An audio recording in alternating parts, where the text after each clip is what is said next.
The first sign that something was wrong came in the form of an ivory envelope, thick and expensive, my name embossed in gold like it mattered. It arrived on a Tuesday afternoon, slipped under the door of my apartment in Pasadena while I was still on a client call.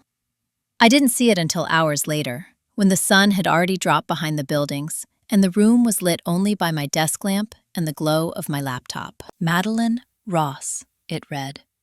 My full name, formal, distant. Inside was an invitation to my younger brother's wedding. Daniel Ross, golden boy, 32, engaged to a woman my parents had known for less than a year and already adored with a devotion they had never once shown me. The venue was listed in Napa Valley, a private estate, December wedding, Christmas adjacent, of course. Everything in my family revolved around Christmas. Or rather, everything revolved around how Christmas made my parents feel about themselves. At the bottom of the invitation, in smaller print, almost an afterthought, was a line that made my stomach tighten. Please note, immediate family will be seated at the head table. Immediate family. I read it 3 times. There was no mention of my role. No bridesmaid, no reading, no acknowledgement that I was the eldest child, the one who had shown up to every holiday, every crisis, every inconvenient request without complaint for most of my adult life. Just a guest. Maybe. I told myself it didn't matter. Weddings were complicated. People forgot things. I had trained myself for years to swallow small exclusions and call them misunderstandings. It was easier than confronting the pattern. Still, something about that envelope felt deliberate. I was 34 years old at the time. A corporate compliance analyst for a regional healthcare network. Not glamorous, but stable. I had worked my way up, quietly, methodically, without connections or favors. I owned my condo. I paid my taxes.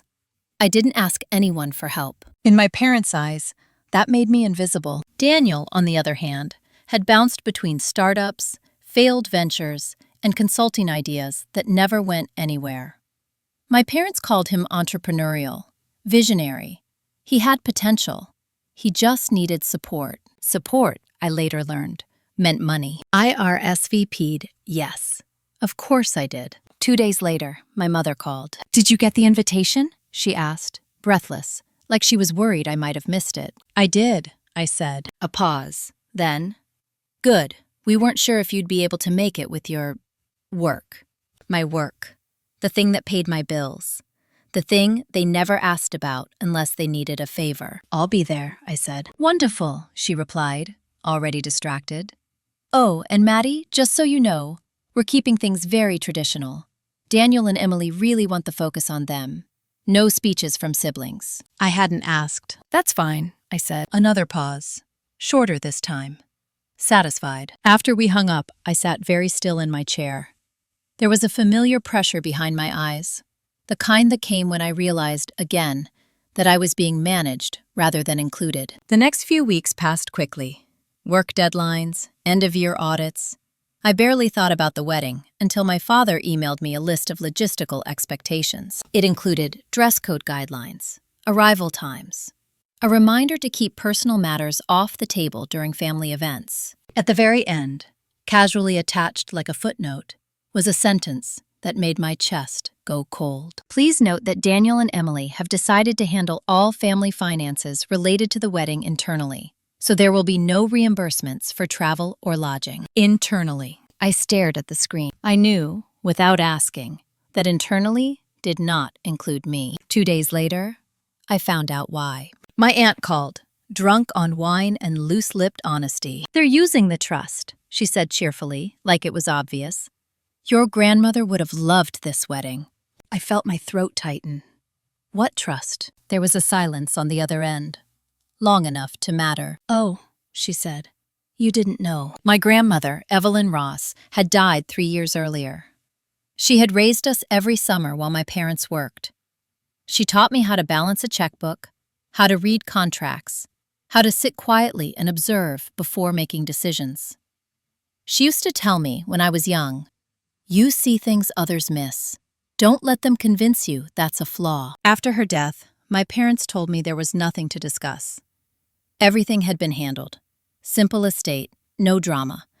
Now, apparently, there was a trust, and it was paying for my brother's wedding. How much? I asked. My aunt hesitated, then said a number that made my hand shake. I thanked her and hung up. That night, I couldn't sleep. Not because of the money, because of the silence. No one had told me. Not my parents, not Daniel, not even Emily, who liked to call me sis when it suited her. I had been excluded from something that involved my grandmother. Again. The next morning, I requested a copy of the trust documents from the county clerk. I didn't tell anyone. I didn't confront anyone. I didn't ask questions that would give them time to rewrite the story. I had learned, over years of small dismissals and carefully worded explanations, that the truth lived in paperwork, not conversations. As I filled out the request form, my phone buzzed with a text from my mother. Don't forget to book your hotel soon. Rooms are filling up fast. I stared at the message, then at the form in front of me. For the first time, I felt something shift. Not anger, not sadness, clarity. Whatever this wedding was really about, I was not meant to be part of it in the way that mattered. And for the first time in my life, I stopped asking myself, why? I started asking what else I didn't know. The clerk's office smelled like old paper and disinfectant. The kind of place where people came only when something had gone wrong or was about to. I took a number and sat on a hard plastic chair beneath a flickering fluorescent light, surrounded by strangers clutching folders full of divorces, liens, and quiet disasters. I told myself to stay calm. This was just information, nothing more. When my number was called, the clerk didn't look at me as she slid a thin packet across the counter. She didn't know she was handing me something that would change the way I saw my family forever. The trust was real. The name at the top of the document made my breath catch. Evelyn Margaret Ross, Revocable Family Trust. Dated 7 years before my grandmother died. I skimmed at first, scanning for the numbers my aunt had mentioned. They were there. Larger than I expected. Large enough to explain the estate, the venue, the open bar, the private lodging for select family members. Then I saw the beneficiaries. Daniel Ross, listed first. Emily Ross, contingent. And then my name. Madeline Ross, equal share. I read that line 3 times to make sure I wasn't imagining it. Equal share. My grandmother hadn't forgotten me. She hadn't favored Daniel. She hadn't rewritten history the way my parents always had. She had seen us clearly and divided things accordingly. My hands began to shake as I read further. The trust named a successor trustee, not my parents. A law firm in Santa Barbara, Harlan and Pierce. I sat back in the chair quietly, intentionally. I gathered the papers and walked out into the afternoon sun, blinking like someone who had just emerged from a long tunnel. I didn't cry. I didn't call anyone. I went back to my office, closed the door, and booked a consultation with the firm listed on the trust. They scheduled me for the following Monday. That weekend, my family group chat lit up with wedding chatter. Emily sent photos of floral arrangements. My mother debated table linens. Daniel posted a picture of himself at the venue, wine glass raised, captioned, "Counting down." I watched silently. No one mentioned my grandmother. No one mentioned the trust. No one mentioned me. Monday morning, I drove to Santa Barbara before dawn, the ocean still dark and flat beside the highway. I arrived 10 minutes early, sat in my car, and practiced breathing like I used to before performance reviews. This was not emotional. This was procedural. The attorney who met with me was a woman in her early 50s named Laura Pierce. She had calm eyes and a voice that suggested she had seen every version of betrayal there was. She read the documents I brought without interrupting. When she finished, she folded her hands and looked at me carefully. "You were never notified of the trust distributions?" she asked. "No," I said. "You never signed a waiver?" "No." "You never consented to any reallocation of funds?" "No." She nodded once, as if confirming something she already suspected. "Then we have a problem," she said, "and it's not yours." She explained it slowly, precisely, like someone used to delivering bad news. After my grandmother's death, the trust should have been administered according to its terms. Instead, the funds had been accessed under the pretense of estate expenses. then redirected. To Daniel, to the wedding, without my knowledge, without my consent. Do you know how much has been dispersed? I asked. She slid a document toward me. The number was almost identical to the cost estimate my aunt had mentioned. They hadn't just excluded me from the wedding. They had used my inheritance to pay for it. I sat there, very still. This constitutes breach of fiduciary duty, Laura continued. Possibly fraud, depending on how it was executed. At minimum, misappropriation. I thought of my mother reminding me to book my hotel, my father warning me to keep personal matters off the table. The careful way they had managed the narrative, they hadn't forgotten to tell me. They had decided not to. What are my options? I asked. Laura studied me. That depends on what you want. I thought of the head table, the ivory invitation, the word immediate. I want my share restored, I said. And I want the distribution frozen. She nodded. That's reasonable. And, I added after a moment, I don't want them warned in advance. A faint smile touched her lips. We can arrange that. The paperwork took 2 hours. Emergency injunction, formal notice, a request for accounting. Everything clean, legal, documented. By the time I walked back out into the sunlight, something inside me had shifted again. The fog I had lived in for years, the constant low-grade confusion about my place in my own family, was gone. In its place was something colder. Precision. That evening, my father called. I watched the phone ring until it stopped. Then, my mother. Then Daniel. I let them all go to voicemail. The next morning, the wedding planner emailed the family. There was an unexpected issue with funding. Certain accounts had been temporarily restricted, pending legal clarification. Some vendors would need to be reassessed. Panic rippled through the group chat. My mother called me 10 times. Daniel left a voicemail, his voice tight, angry. What did you do? I listened once. Then I deleted it. 2 days later, I received an email from Laura. The trust was frozen, the remaining funds secured.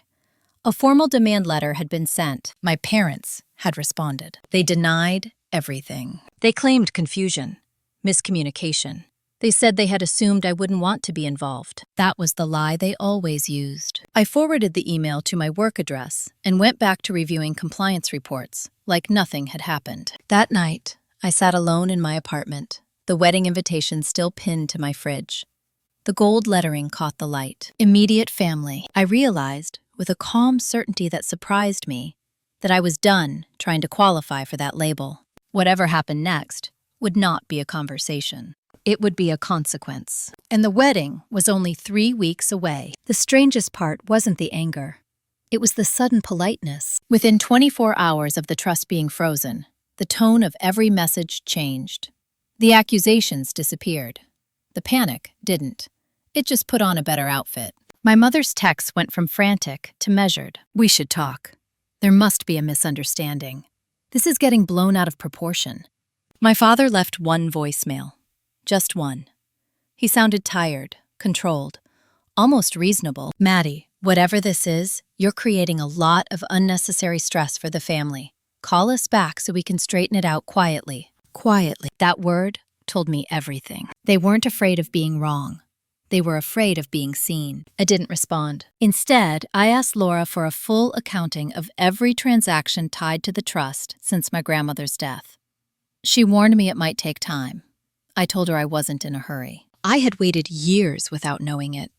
A few more weeks wouldn't kill me. At work, I kept my routine exactly the same. Morning coffee, status meetings, reviewing compliance flags. The familiarity grounded me.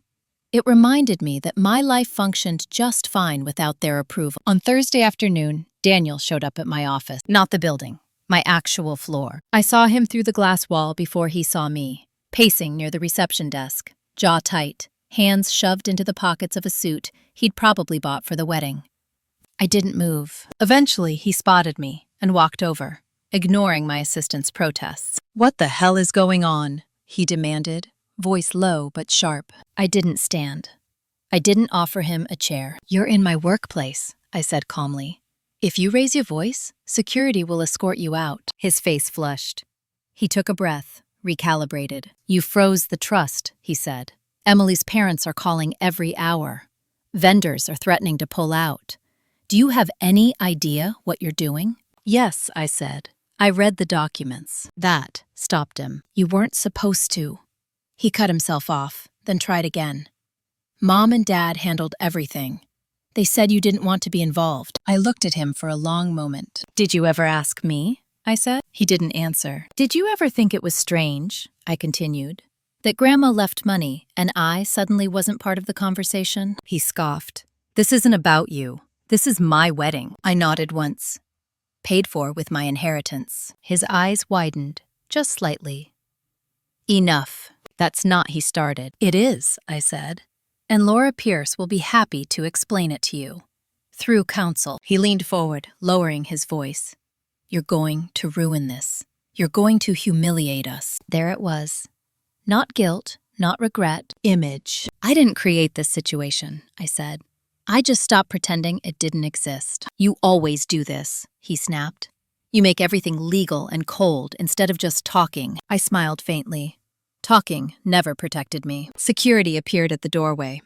My assistant had done her job. Daniel looked between us, then straightened his jacket. You think this makes you powerful, he said, but you're still alone.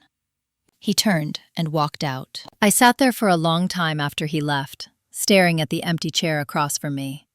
His words didn't hurt the way they once would have, because this time, I wasn't isolated. I was informed. That evening, Laura emailed again. The accounting was worse than we thought. Not only had trust funds been used for the wedding, but smaller withdrawals had been made over the past 2 years, labeled as family expenses, home renovations, travel, a loan that had never been repaid. My share had been quietly siphoned away in pieces small enough to avoid notice. They assumed you wouldn't challenge it, Laura wrote.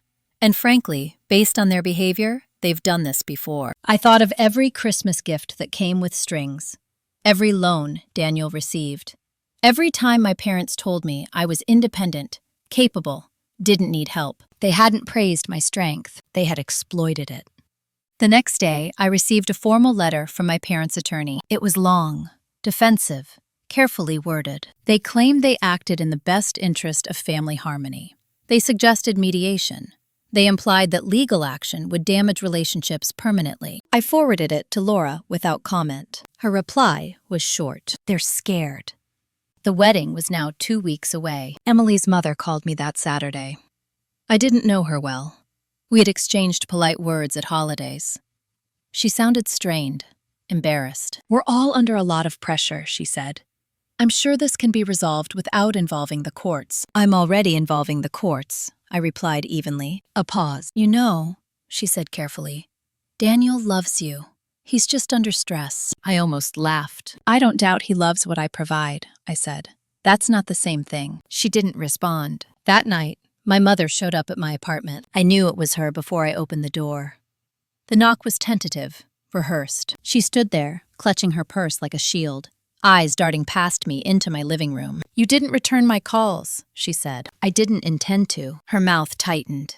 You're tearing this family apart. No, I said quietly. I'm stepping out of the role that held it together. Her eyes filled with tears. Real or strategic? I couldn't tell anymore. We did what we thought was best, she said. Daniel needed help, and I didn't. She hesitated. That hesitation was the answer. I won't fight you in the hallway, I said. Any communication goes through my attorney. Maddie. I closed the door. I leaned against it, heart pounding, but not from fear, from relief. For the first time, I wasn't negotiating my worth. I wasn't pleading to be included. I wasn't explaining myself. I was enforcing a boundary, with consequences attached. 2 days later, Laura called. They want to settle, she said, quietly, before the wedding. I looked at the calendar. 10 days left. Tell them, I said, I'm open to discussing terms. She paused. On what conditions? I looked around my apartment. My calm, carefully built life. My conditions, I said, will not be emotional. I hung up and poured myself a glass of water. Hands steady. Somewhere, plans were unraveling. Seats were being rearranged. Budgets were collapsing. And for the first time, none of it was my responsibility. The wedding clock was ticking, and they were running out of ways to pretend I didn't exist. Laura scheduled the call for Tuesday morning. She warned me in advance that my parents would likely try to turn it into a conversation instead of a negotiation. "They're going to want to explain themselves," she said. "That's not the same as taking responsibility." "I know," I replied. "That's why you'll be speaking for me." I took the call from my office, door closed, blinds half drawn. I wanted to see the city outside while this happened, to remind myself there was a world beyond them. My parents' attorney opened with pleasantries. Gratitude for our willingness to find common ground. Regret that things had escalated. Then my mother's voice broke in. She must have been sitting right next to him. "Maddie, sweetheart, please. We never meant for this to turn into something so ugly." I closed my eyes and let Laura respond. "My client is prepared to consider a settlement," she said evenly, "provided her terms are met in full." There it was. Not forgiveness, not reconciliation. Terms. The first condition was restitution. My full share of the trust, including the amounts already spent, returned within 30 days. No installments, no delays. The second was transparency. A full written accounting of every withdrawal, signed and notarized. The third made my mother gasp audibly. My parents were to formally step down from any role, official or informal, in managing family assets tied to my grandmother's estate. A neutral third party would take over. "You're cutting us out," my father said sharply. "No," Laura replied. "She's removing you from a position you abused." Silence followed. Thick, resentful. Then came the condition they hadn't expected. "No contact," Laura continued, "until the settlement is complete. No calls, no visits, no attempts to involve extended family." "That's punitive," their attorney objected. "It's protective," Laura said, "and non-negotiable." My mother began to cry, loudly this time. "We're her parents," she said. "We deserve some consideration." I leaned forward, pressed the mute button, and spoke quietly to Laura. "Add one more." She raised an eyebrow. "If they violate no contact," I said, "the settlement is void, and we proceed with litigation." Laura nodded and relayed it. The reaction was immediate. My father swore. I had never heard him do that in a professional setting before. My mother pleaded. Their attorney asked for a recess. Laura agreed to 10 minutes. When the line went quiet, I leaned back in my chair and exhaled slowly. My hands were shaking now, but not from doubt, from the sheer weight of finally saying no without softening it. Laura checked in. "You're doing well." "I'm not doing anything," I said. "I'm letting them react." When they came back on the line, their tone had shifted again. Controlled. Resigned. They agreed. Not happily, not graciously, but they agreed. The settlement would be signed by the end of the week. Funds transferred within 30 days. No contact honored. As the call ended, my mother tried one last time. "Maddie," she said, voice thin, "after the wedding, maybe we can talk. As a family." I didn't unmute. Laura did it for me. "My client will reach out if and when she's ready," she said. "Do not contact her." The line went dead. I sat there for a long moment, staring at my reflection in the darkened screen. I didn't feel victorious. I felt steady, like something that had been misaligned for years had finally clicked into place. That afternoon, the fallout began. Emily's mother emailed to say the guest list was being revised. Daniel texted from an unknown number, asking me to reconsider. My aunt left a voicemail, accusing me of tearing the family apart. I deleted everything. The no contact clause wasn't just legal. It was liberating. 3 days later, the settlement documents arrived. I read every line carefully. Signed. Returned them. On Friday morning, Laura confirmed the first transfer was complete. Seeing the funds in my account didn't make me smile. It made me quiet. This money wasn't a gift. It wasn't a win. It was something that had always been mine. That weekend, I received a revised seating chart for the wedding. I hadn't asked for it. Someone sent it anyway, maybe out of habit. My name was no longer listed at all. Not head table, not guest table, just gone. I stared at it, then closed the email. The wedding was in 5 days. I wasn't going. For the first time, the choice was entirely mine. Monday morning, I emailed HR and requested vacation time for the rest of the week. Approved within minutes. On Wednesday, while my family flew to Napa and finalized centerpieces and menus, I drove north alone, took a small cabin near the coast, and turned my phone off. I walked along the water. I cooked simple meals. I slept without alarms. On Saturday evening, while vows were being exchanged under string lights I would never see, I sat on the porch with a blanket and watched the fog roll in. I felt no anger, no triumph, just space. Sunday morning, my phone came back on. A single voicemail from Laura. They signed everything. It's done. I listened once, then I deleted it. The wedding was over, but something much bigger had ended too. And I was only beginning to understand what came next. I didn't hear about the wedding until days later, and even then, only in fragments. A photo someone forgot to restrict, a comment left half erased. The kind of digital residue people leave behind when they assume you're still watching. The estate looked beautiful. Candlelight, winter florals, smiling faces arranged just right. Daniel looked proud. Emily looked radiant. My parents looked relieved. No one looked at ease. I studied one photo longer than the others. The head table. Everyone seated just as planned. Parents centered. Bride and groom glowing. Empty space where I might have been, filled instead with a decorative arrangement. It wasn't a mistake. It was intentional. I closed the app and set my phone down, face first on the table. For years, I had believed my absence would cause chaos. That if I stopped smoothing things over, remembering birthdays, making excuses, something essential would collapse. It hadn't. They had adjusted, rearranged, filled the space with flowers. That realization hurt more than any argument ever had. The following Monday, I returned to work. My manager asked how my family event went. I told her it was quiet. She nodded, satisfied, and moved on. Life didn't pause for family drama. It never had. Over the next few weeks, the legal side wrapped up cleanly. The remainder of the trust was secured. A third-party fiduciary took over. Everything was documented. Final. Laura called once more to confirm there were no outstanding issues. "Do you want to pursue damages?" she asked. "There's a case." I thought about it. "No," I said. "I don't want to keep them in my life through paperwork." She understood. That was the last legal conversation we had. Emotionally, though, things were slower to settle. Without the constant low-level stress of my family, there was suddenly room. Too much room, some days. Silence that felt unfamiliar.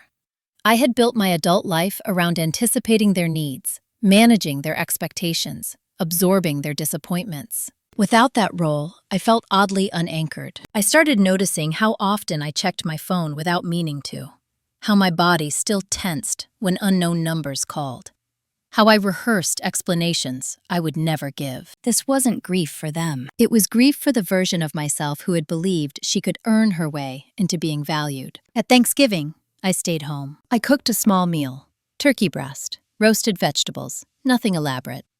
I ate slowly, without background noise, without anyone commenting on portions or politics, or who had failed most recently. For the first time, the holiday passed without tension. Christmas came and went the same way. No gifts, no passive-aggressive cards, no carefully worded messages about family unity, just quiet. In January, Daniel emailed me from a new address. It was short. "You didn't have to do what you did. Mom's been a mess." I read it twice. Then I archived it. A week later, my mother sent a letter, handwritten, 3 pages long. She wrote about how much they missed me, how families made mistakes, how holding onto anger only hurt everyone. She never mentioned the trust. She never acknowledged what they had done. She signed it, "Love, Mom." Like that word still carried authority. I folded the letter and put it in a drawer. I didn't throw it away. I didn't respond. I was done trying to correct their version of events. Something unexpected happened in February. At work, a senior compliance director announced her retirement. Her position opened internally. My manager encouraged me to apply. I hesitated. Not because I wasn't qualified, because somewhere deep down, I was still waiting for permission. I applied anyway. The interview panel asked about leadership style, conflict resolution, ethical boundaries. Questions I answered easily, because I had lived them. 2 weeks later, I got the promotion. When HR congratulated me, they asked if I wanted to notify my emergency contacts. I paused. Then I updated the form. My parents' names came off. A friend's went on. It felt symbolic, small, necessary. That night, I celebrated alone. A glass of wine, a quiet dinner, no announcements, no photos. I didn't need witnesses. In March, Laura forwarded me something unexpected, a copy of a lien notice. My parents had taken out a second mortgage to cover remaining wedding costs after the trust freeze. They were struggling to refinance. Daniel had quit another job. Emily's parents were helping them temporarily. The family machine was grinding, loudly now, without me smoothing the gears. For the first time, I saw the full picture. I hadn't been the problem. I had been the buffer, the shock absorber, the silent stabilizer, the one who made their choices less painful by absorbing the fallout. Without me, consequences landed where they belonged. I felt no satisfaction in that, only clarity. One evening, while sorting paperwork, I found a notebook my grandmother had given me years ago. Inside the front cover, in her careful handwriting, was a sentence I had forgotten. Being dependable should never cost you your dignity. I sat with that for a long time. The story I had told myself for years was that I was strong because I endured, that love meant flexibility, that family required sacrifice. The truth was simpler. Love without respect is just control with better marketing. I didn't hate my family. I didn't wish them harm. I simply no longer participated. And that decision, quiet and firm, had changed everything. I didn't know it yet, but the hardest part was still ahead. Not the confrontation. The aftermath. The moment when they realized I wasn't coming back. And what they would try next, once that truth finally settled in. It happened on an ordinary Tuesday, which somehow made it worse. No holiday, no anniversary, no emotional excuse built into the calendar. Just a gray afternoon when I was reviewing policy updates and thinking about what to make for dinner. My assistant buzzed my office. "There's a call on line 2, she said. A Mr. Ross. He says it's urgent." I closed my eyes for half a second. "Did you tell him not to call this line again?" I asked. "Yes," she said. "He said it was an emergency." I stared at the window. The city looked unchanged. Cars moved, people crossed the street. Nothing about the world suggested that I owed anyone anything. "Put him through," I said, "and note the time." The line clicked. "Maddie," my father said, without greeting. His voice sounded older than I remembered. Not weak, just worn. "Thank you for taking the call. You're violating the no-contact agreement," I said calmly. "This call is being logged." "I know," he said. "I wouldn't do this if it wasn't serious." I waited. There was a pause. A long one. The kind that used to make me rush in and fill the silence. I didn't. "We need help," he said finally. There it was. Not an apology. Not accountability. A request. "With what?" I asked. "With finances," he said, like the word itself offended him. "The mortgage is underwater. The bank won't renegotiate. Your mother's hours were cut. Daniel's been looking for work, but nothing," I said. "You're describing consequences." He exhaled sharply. "You don't have to be like this." "Like what?" "So cold," he snapped. "So technical." I glanced at the clock on my screen. "You're asking me to fix a situation you created," I said. "And you're doing it by ignoring a legal boundary you agreed to." "You have the money," he said. "You got what you wanted." That landed harder than he knew. "I didn't want money," I said. "I wanted honesty." He scoffed. "This again." "Yes," I said. "This again." He tried a different angle. "Your mother is struggling," he said more softly. "She hasn't been sleeping. She cries all the time." I pictured my mother exactly as she always was in crisis. Emotional, overwhelmed, waiting for someone else to regulate the situation. I didn't interrupt. "She says she doesn't recognize you anymore," he continued. "She says you've changed." "I hope so," I said. Silence. "You're really going to let us lose the house?" he said at last. "I'm not doing anything," I replied. "You are." His voice hardened. "After everything we did for you." There it was. The invoice. I leaned back in my chair. "List it," I said. "What?" "Everything you did for me," I said. "List it." He didn't answer. "I can list what I did," I continued. "I babysat Daniel every summer. I paid my own tuition. I loaned you money you never repaid. I showed up to every holiday and absorbed every insult quietly, so things wouldn't get uncomfortable. "That's family," he said. "No," I replied. "That was unpaid labor." He went quiet. When he spoke again, his voice was lower. "So that's it," he said. "You're choosing money over family." "I'm choosing boundaries over manipulation," I said. "There's a difference." "You could help," he insisted. "Just a loan, temporary." I thought of the trust, the secrecy, the lies, the ease with which they had spent what wasn't theirs. "No," I said. The word felt solid, final. "You're making a mistake," he said. "You'll regret this." I smiled, though he couldn't see it. "I already know what regret feels like," I said. "I lived with it for years. This isn't that." Another pause. Then, quietly, "Your grandmother would be ashamed." That was his last card. I felt something tighten in my chest. Not pain, anger, sharp and clean. "My grandmother trusted me," I said. "That's why she named me in the trust. She knew exactly who you were." He inhaled sharply. "That's a lie. It's documented," I said. "And this call is over." I hung up. I didn't shake. I didn't cry. I sat very still, letting the moment pass through me instead of lodging inside. I emailed Laura immediately, documenting the violation. Her reply came fast. "I'll handle it." That evening, I went for a long walk. The sky was heavy with rain, the air damp and cool. I thought about how many times I had imagined this moment going differently. Me folding, me rescuing them, me proving, once again, that I was the good daughter. I understood now why I had always been cast in that role. I was competent. I was reliable. I was easier to lean on than to respect. 2 days later, Daniel showed up again, this time at my condo. I didn't open the door. I spoke through it. "Go away," I said. "You can't shut us out forever," he replied, voice strained. "We're family." "No," I said. "We're related. There's a difference." He lowered his voice. "Dad's not well. Stress, blood pressure." "I'm sorry to hear that," I said, and meant it. "But it doesn't change my answer." "You're really going to let everything fall apart," he said. I rested my forehead against the door. "It was already falling apart," I said. "I just stopped holding it up." He stood there for a long moment.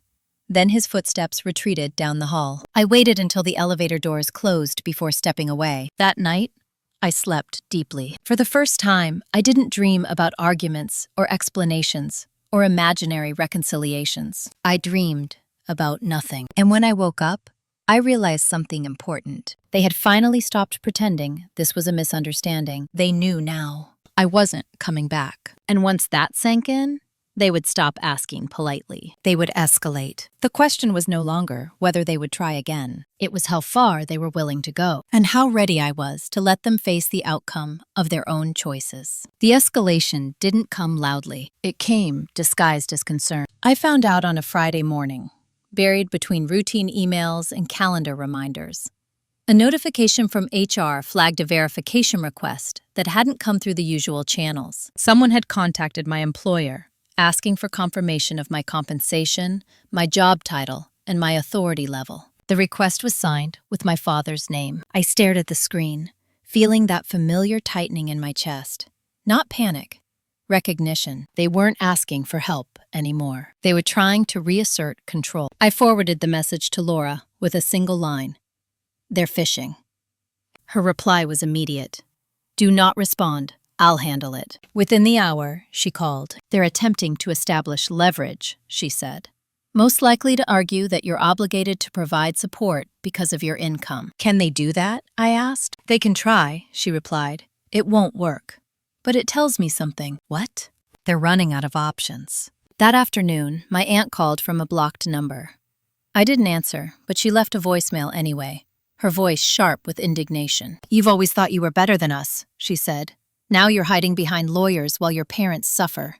Do you have any idea how that looks?" I deleted it. The next attempt was more calculated. A letter arrived by certified mail the following Tuesday.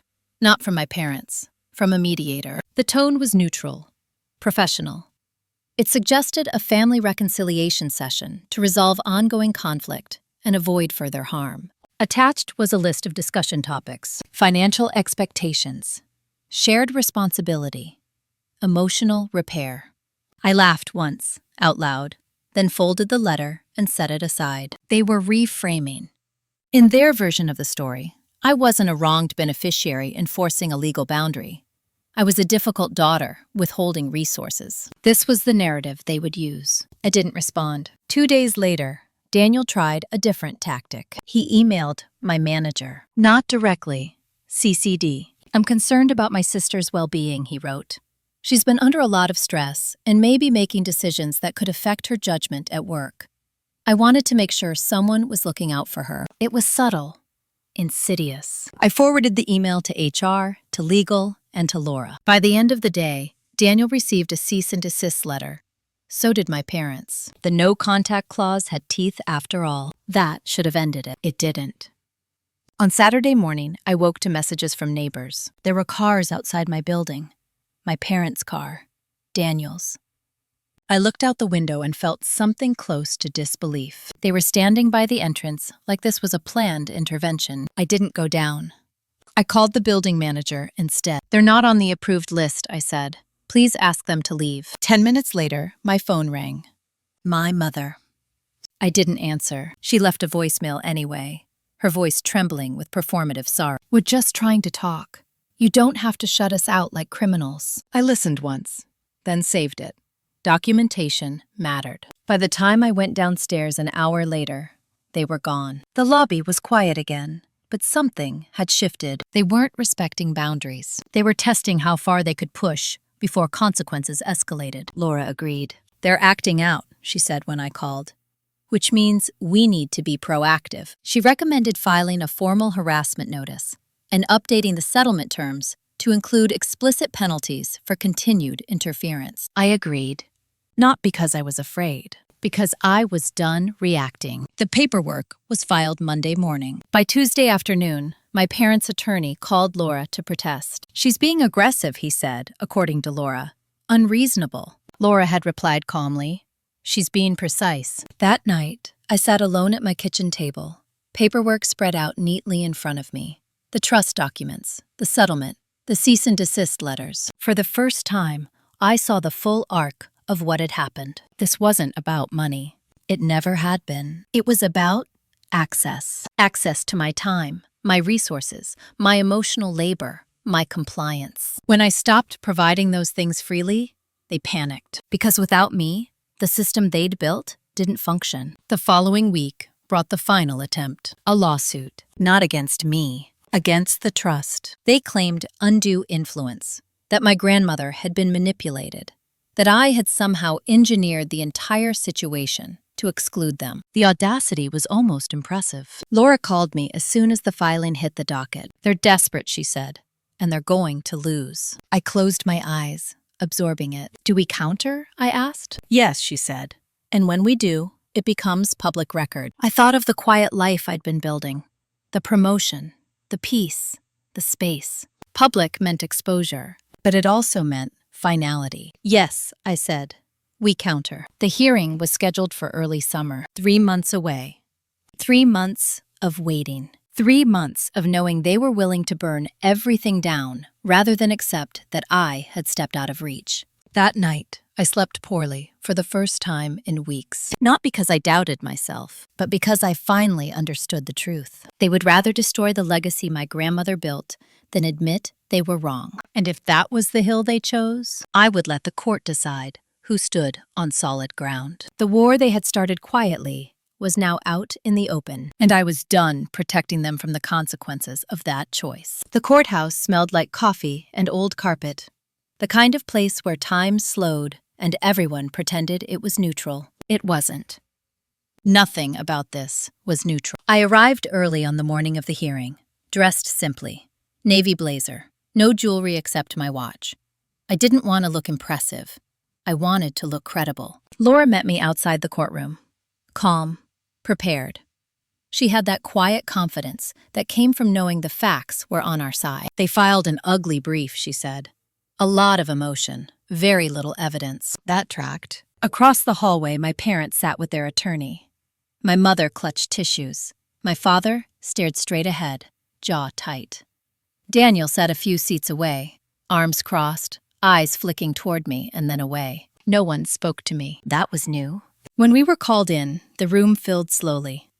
The judge, a woman in her late 40s with sharp eyes and no patience for theatrics, reviewed the case summary silently before looking up. "Let's be clear," she said. "This court is not here to resolve family feelings. We are here to evaluate documents, intent, and conduct." I felt something in my chest loosen. My parents' attorney went first. He spoke about confusion, about grief after my grandmother's death, about how my parents had believed they were acting in the best interest of the family. He emphasized my absence from family events, my refusal to communicate, my sudden hostility. He suggested undue influence, that my grandmother had been pressured, that I had used legal force to exclude my parents from resources they depended on. The judge listened without expression. Then Laura stood.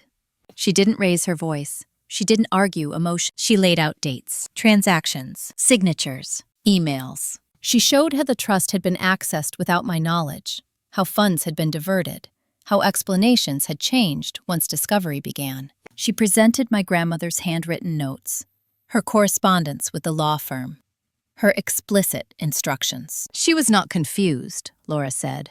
She was deliberate. She turned to the judge. And my client did not withdraw from her family until after discovering that her inheritance had been misappropriated.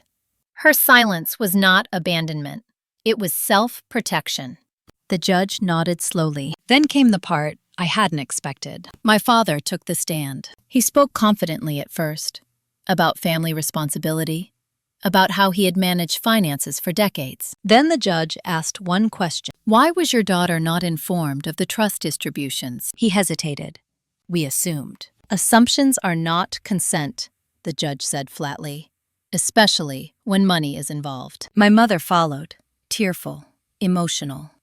She spoke about how hard it had been to raise two children, how different they were, how some needed more help than others. The judge stopped her mid-sentence. "This is not a parenting seminar," she said.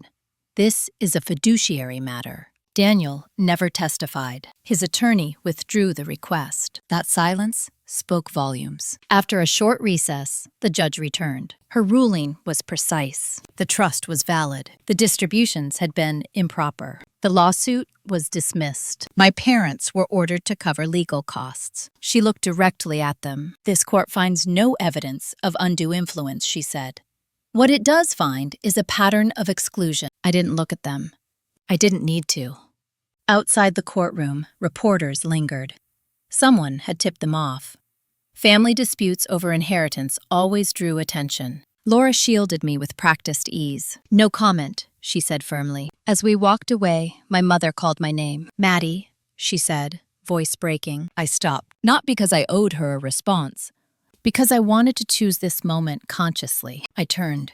"I didn't do this to hurt you," I said quietly. "I did it so I could stop hurting." She opened her mouth. I raised a hand. "I'm done," I said. "Please don't follow me." And I walked away. That night, I sat alone in my apartment, the city lights steady outside my window. The case was over. Publicly, legally, but emotionally, something else had happened. The story they had told about me for years, that I was difficult, distant, ungrateful, had finally been tested against evidence. And it had failed. I slept deeply. Not the empty sleep of exhaustion, the settled sleep of someone who knew the truth had been spoken out loud. But I also knew something else. This ruling didn't just close a seeing. It changed the balance of power permanently. And people who lose power don't always accept it quietly. They retreat. They regroup. They look for other ways in. I didn't know yet what form that would take, but I knew one thing with absolute clarity. If they came back again, it wouldn't be with guilt. It would be with entitlement. And this time, I wouldn't be meeting them as a daughter. I would be meeting them as someone who had already chosen herself. The article came out 2 weeks later. I hadn't known a reporter was already drafting it, but once court records became public, the story practically wrote itself. Inheritance dispute. Allegations of misappropriation. Adult child freezes trust. Wins. The headline didn't use my name, but it didn't need to. Anyone who knew us understood immediately. I found it early one morning, sent by a colleague with a single line. "Just checking in. You okay?" I read the article once, then again, more slowly. It was factual, dry, almost kind, but facts, laid out cleanly, have a way of cutting deeper than insults. My parents were described as longtime managers of family finances. Daniel as a beneficiary of disputed distributions. I was referred to as the eldest child who was not informed, not estranged, not difficult, not ungrateful, not once. By noon, my phone started ringing. Extended family members I hadn't heard from in years. Old family friends. Even someone who had attended my grandmother's funeral and barely looked at me afterward. Some messages were cautious, curious. Some were apologetic. A few were defensive, trying to rewrite their own silence. I didn't answer most of them. I was done explaining myself to people who had never bothered to ask questions before. At work, no one mentioned it directly, but the energy shifted. Not negatively, just aware. A senior director stopped by my office to tell me she admired how professionally I had handled things. I thanked her and went back to my work. I wasn't interested in being admired. I was interested in being left alone. That lasted exactly 4 days. On the 5th day, my father sent an email from a new address. No subject line, just text. "You embarrassed us. People are talking. You could have handled this privately." I read it once. Then I forwarded it to Laura and archived it. 10 minutes later, another email arrived. This time, from my mother. "I hope you're happy. Your grandmother's name is being dragged through the mud. That's on you." I felt something shift then. Not anger, disappointment. They still couldn't see it. They had gone to court, tried to dismantle the trust, accused their own daughter of manipulation, and when it failed, they blamed me for the visibility of their actions. I replied once, "This ends now. Any further contact will be considered harassment." Then I blocked the address. That should have been the end of it. It wasn't. A week later, Daniel posted on social media. A long post. Emotional.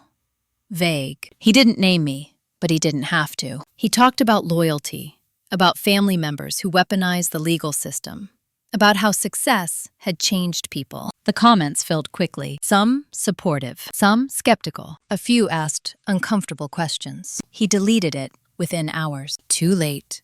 The damage was done, just not in the way he'd hoped. People had started to notice patterns. At a family gathering I didn't attend, someone asked why I had been left out of so many decisions over the years. At another, someone mentioned my grandmother had always been clear about fairness. Stories surfaced. Quiet observations people had never voiced out loud. I wasn't there to hear them. But word reached me anyway. The narrative was shifting without my involvement. And that, more than the court ruling, unsettled them because they couldn't control it. One evening, Laura called with an update. "They're struggling financially," she said. "More than they let on." I closed my eyes. "That's not my problem," I said gently. "I know," she replied. "I just wanted you to be prepared." "For what?" "For the possibility that they'll try a different angle." She didn't have to explain. I already knew. When manipulation fails, people reach for guilt. When guilt fails, they reach for pity. The call came 3 days later. Not from my parents, from the hospital. The nurse was professional. Careful. "Miss Ross," she said, "your father has been admitted with chest pain. He's stable, but he asked that we notify you." I felt the old reflex flare instantly. The instinct to drop everything, to rush in, to prove, again, that I was reliable. I sat down. "Is he in immediate danger?" I asked. "No," she said. "He's being monitored." "Then please note in his file," I said, "that I'm not listed as an emergency contact." There was a pause. "I'll update that," she said. When I hung up, my hands were shaking. This was the moment I had feared, without admitting it. The moment where boundaries were tested against something real. Not money, not pride, mortality. I sat with that discomfort for a long time. I didn't go to the hospital. I didn't call. 2 days later, he was discharged. Daniel sent a message from yet another number. "He could have died," he wrote, "and you weren't there." I stared at the screen. Then I typed a reply I never sent. Instead, I deleted the message and blocked the number. That night, I didn't sleep well. Not because I doubted my choice.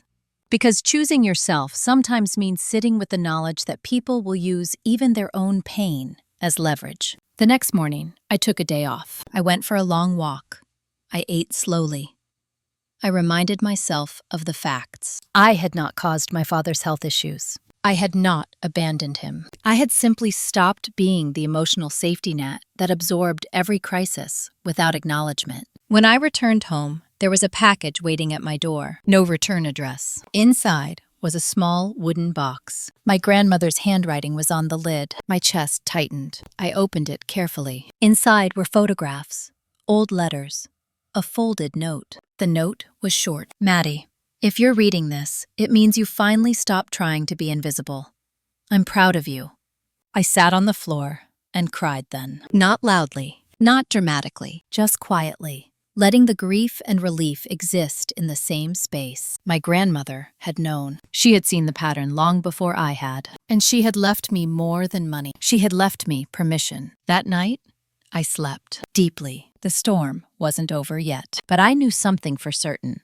Whatever they tried next, it wouldn't break me, because the truth was no longer just mine. It was documented, witnessed, and finally, believed. One chapter remained, not of conflict, but of choice, and what I would build now that the noise had finally begun to fade. After the hospital scare, something changed. Not in them, in me. The constant vigilance I had carried for months, the readiness for the next message, the next accusation, the next manufactured emergency, began to loosen.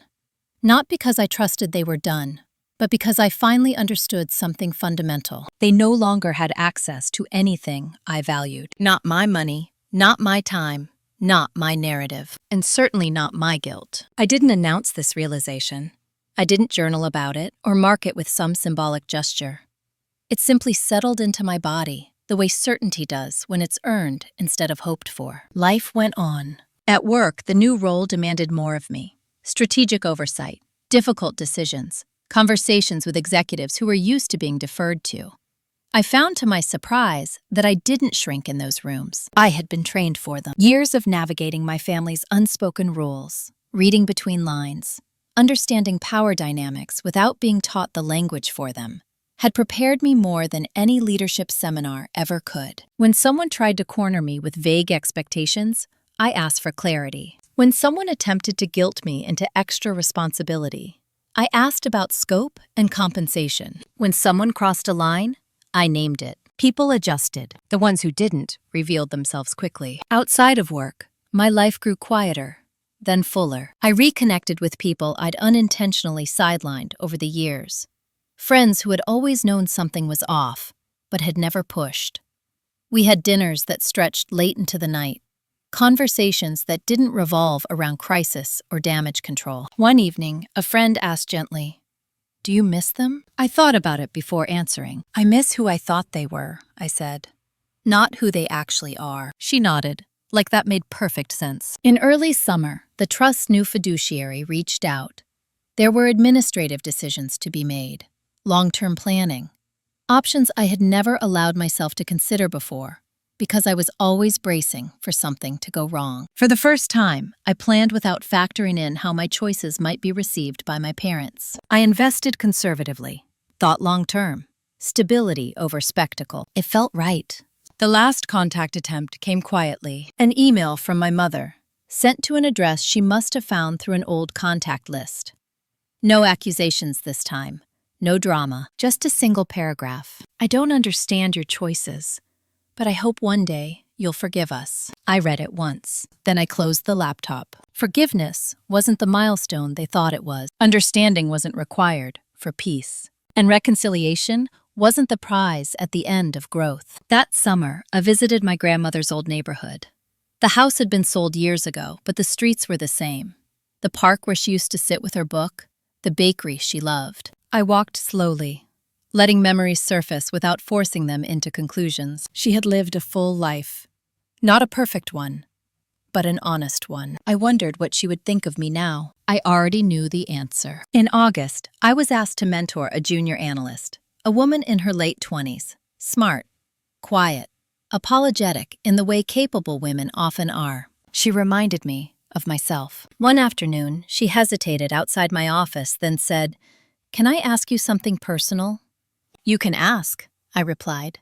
"I may not answer." She smiled nervously. "How did you learn to stop over-explaining?" I didn't answer immediately. Then I said, "I realize that people who benefit from your confusion will always ask for more explanations. People who respect you don't need them." She absorbed that quietly. Watching her leave, straighter than she'd entered, I felt something unexpected, not vindication. Purpose. The family drama faded into background noise.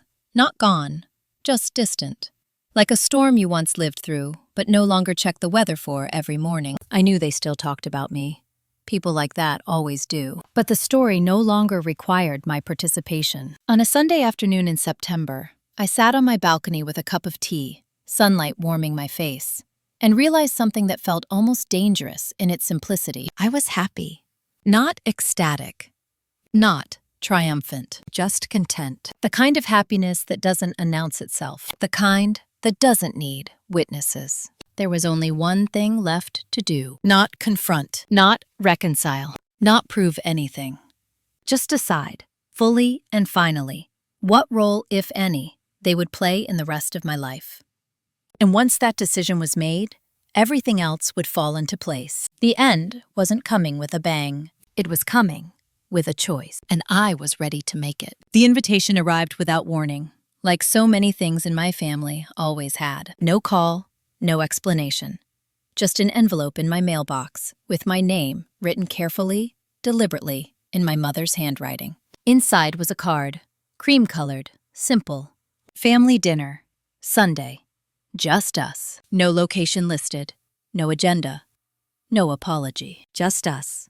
I held it for a long moment, feeling the old reflex stir, the instinct to decode what it really meant, to wonder who would be there, to prepare for emotional ambush disguised as reconciliation. Then I set it down and went about my day. I didn't respond right away, not because I was unsure, but because I wanted to notice what happened inside me when I imagined saying yes. There was no curiosity, no hope, just a familiar tightening in my chest.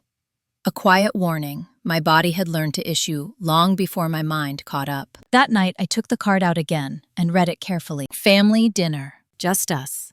That phrase used to mean obligation, silence, performance. The unspoken expectation that I would absorb whatever tension needed absorbing so everyone else could pretend things were fine. I thought about the last year. The court, the letters, the hospital call, the attempts to interfere with my work, the way they had never once asked what I needed. I thought about how peaceful my life had become in the absence of that constant pull. The next morning, I called Laura. I need advice, I said.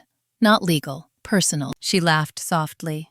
Those are usually harder. I've been invited to a family dinner, I said. No conditions, no apology, just an invitation. She didn't answer immediately. Then she said, "What would attending cost you?" I closed my eyes. My peace, my clarity, my sense of self. "And what would you gain?" she asked. I thought about that too. Nothing. "I think I already know the answer," I said. "Then you don't need my advice," she replied. That afternoon, I wrote a reply. Not an email. A letter. Short, direct, no explanation. "I'm choosing not to attend. I wish you well. Please respect my decision and do not contact me again." I read it twice, folded it carefully, dropped it in the mailbox on my way home. As soon as it was gone, I felt something lift. Not relief. Completion. 2 days later, my mother called from yet another number. I let it ring. She left a voicemail, her voice tight with controlled emotion. "I don't know how you became so unforgiving." I deleted it. That was the last message I ever received from her. There was no dramatic fallout, no final confrontation, no public scene, just silence. And then, gradually, distance. At work, life continued to expand. I was asked to lead a new initiative. I accepted without hesitation. I traveled more, met people who had no interest in my family history, and no stake in my compliance. They saw me as I was, not as a role I was meant to play. One evening, while cleaning out an old drawer, I found the wedding invitation from months earlier. The ivory envelope, the gold lettering, immediate family. I smiled faintly and threw it away. That title had cost me too much. Thanksgiving came again. This time, I hosted a small dinner. Friends, colleagues, chosen family. There was laughter, conversation that didn't tiptoe around anyone's ego. No unspoken debts. As I watched people move comfortably through my space, I understood something that had taken me decades to learn. Belonging isn't about blood.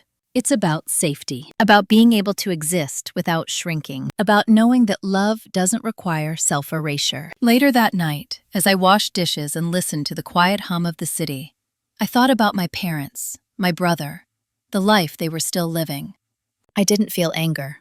I didn't feel pity. I felt acceptance. They were who they were, and I was finally free to be who I was. There was only one chapter left, not of conflict, but of meaning, of what all of this had been for, and what I would carry forward, now that I had chosen myself, without apology, without conditions, and without looking back. If you had asked me years ago what winning looked like, I would have described something loud, an apology, a confession, a moment where they finally admitted they were wrong and I was right. I thought justice required witnesses. I was wrong. Winning, as it turns out, is quiet. It's waking up without a knot in your stomach. It's checking your phone without bracing yourself. It's making plans without calculating who they'll upset. It's choosing yourself so consistently that it stops feeling like a rebellion and starts feeling like maintenance. The months after I sent that letter settled into a steady rhythm. Work, friends, small rituals that anchored me to my own life instead of orbiting someone else's chaos. I stopped scanning rooms for approval that would never come. Stopped explaining choices to people who had already decided how to judge them. Stopped hoping that time alone would fix what accountability never touched. The trust funds were handled properly now, managed by professionals who asked questions, documented decisions, respected boundaries. Money, once stripped of secrecy and control, became what it was always supposed to be, a tool, not a weapon. I used part of it to secure my future. Retirement accounts, long-term investments, quiet, boring stability. I used another part for something my grandmother would have smiled at. I endowed a small scholarship through my alma mater. Nothing flashy, just enough to help one student each year who didn't have family backing them, who had learned early how to be self-sufficient because no one else would step in. I didn't put my name on it. I knew why I was doing it. That was enough. Occasionally, I still heard things. Through mutual acquaintances. Through the echo chamber of small communities. My parents downsized. Then downsized again. Daniel moved out of state chasing another opportunity that never quite materialized. They spoke about me less and less, which told me everything I needed to know. People stopped telling stories when they no longer served them. I wasn't a useful character in theirs anymore. One afternoon, while sorting old files, I came across the original trust documents again. My grandmother's signature at the bottom. Firm, unapologetic. I realized then that this had never really been about revenge. Revenge implies obsession. It implies lingering attachment. What I had done was simpler. I had reclaimed authorship. I had taken a story that was being written about me and corrected the record with facts, boundaries, and choices that didn't require permission. I didn't punish them. I opted out. And that was the part they could never forgive. Because control doesn't survive indifference. If you're listening to this and recognizing pieces of your own life in mine, here's the truth I wish someone had told me earlier. You don't owe loyalty to people who benefit from your silence. You don't owe access to people who confuse love with control. You don't owe explanations to people committed to misunderstanding you. Family drama thrives on participation. Peace begins the moment you stop playing your assigned role. I didn't lose my family. I lost an illusion. And in return, I gained something far more valuable. My time, my dignity, my life, lived without shrinking. If this story resonated with you, take a moment to reflect on where your energy is going and who has access to you that hasn't earned it. If you found value here, like the video, share your thoughts in the comments, and subscribe if you want more stories about boundaries, justice, and choosing yourself when it matters most. Some battles aren't won by confrontation. They're won by becoming untouchable.